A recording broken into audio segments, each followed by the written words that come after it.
Ativado. Rapaz, eu acho que não tava gravando não. E claro, obviamente aqui que tá na cama é o gostosão. Quem é? Sou eu. Sou eu.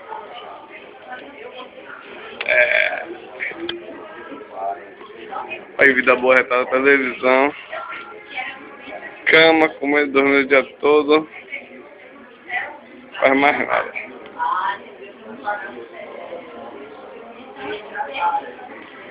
Aqui agora nós vamos fazer uma... Estamos aqui fazendo a gravação para poder... Quando nós ficarmos bom, nós vamos fazer um... Nós vamos limpar o prédio.